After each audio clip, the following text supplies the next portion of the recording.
윤 대통령이 한가롭게 해외를 돌아다니고 있는 사이에 나라 경제가 제대로 폭망하고 있습니다. 5월 기준 국가 채무가 다시 한번 16조 원이나 증가해 1,100조 원에 바짝 다가섰다고 하는데요. 나라 살림 적자는 52조 원까지 불어서 정부의 올해 전망치에 육박하는 수준이 됐다고 합니다. 대한민국 영업사원을 자처하고 있는 윤 대통령, 이 정도 실적이면 지금 당장 잘라버려야 되는 거 아닙니까?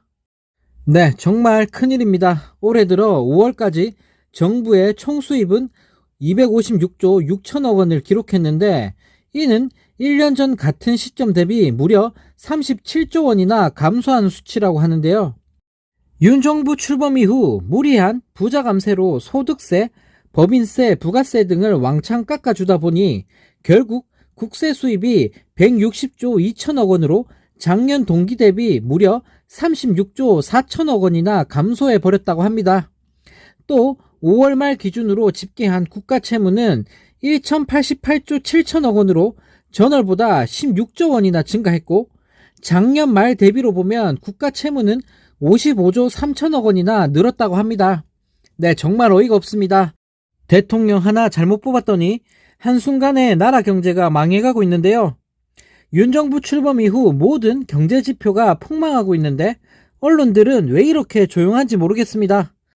언론들이 하나같이 전부 다 입을 다물고 있으니 정말 윤석열 정부와 국진당은 정치하기가 참 쉽다는 생각이 드는데요.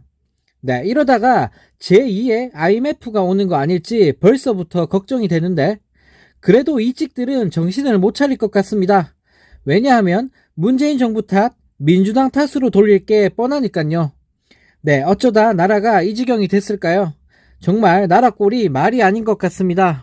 네, 이런 가운데 국진당 박대출 의원이 청년들을 비하하는 말을 내뱉으면서 지금 논란이 되고 있습니다. 박대출 국진당 정책위 의장이 12일 젊은 이들 중 한 부류는 밝은 얼굴로 와서 실업급여를 받아 명품 선글라스를 끼고 해외여행에 다녀온다고 한다. 중소기업은 지금 주력이 50에서 60대고 20대들은 일을 하지 않는 구조라고 말하며 막말을 퍼부었다고 하는데요. 그러면서 윤 정부와 여당은 월 180만원 수준인 실업급여 하한액을 낮추거나 아예 폐지하는 방안을 추진하기로 했다고 합니다. 네, 정말 어이가 없습니다. 서민들 복지 예산과 지원 정책들은 모조리 삭감하거나 없애버리고 있는 정부와 국진당인데요. 어쩜 이렇게 국민들 괴롭히는 짓만 골라서 하는지 모르겠습니다. 또 이날 공청회에서 정부 측 참석자인 서울지방고용노동청 실업급여 업무 담당자는 여자분들과 계약기간이 만료된 청년들은 이 기회에 쉬겠다고 해외여행을 간다. 샤넬 선글라스를 사든지 옷을 사며 즐기고 있다라는 황당한 소리를 하면서 여성과 청년 실업자를 실업급여 부정수급자로 몰아가면서 비하하는 듯한 발언을 했다고 하는데요. 네, 정말 너무 화가 납니다. 실업급여 주기 싫으니까 어떻게든 없애려고 별짓을 다 하고 있는 것 같은데요.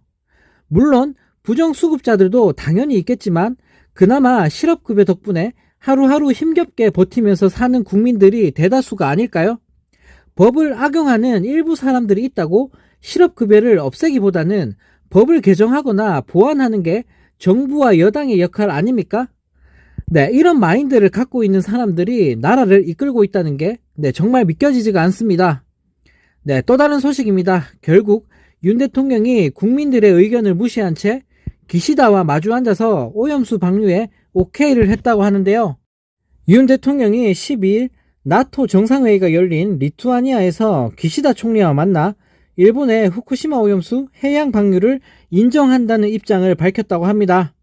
일본의 오염수 방류 계획을 사실상 인정하면서 후속 절차를 보완하는 데 집중하겠다는 의미를 밝혔다고 하는데요. 원전 오염수 해양 방류에 대한 국민 대다수의 우려를 외면하고 일본 정부의 손을 들어줬다는 비판이 제기되고 있습니다.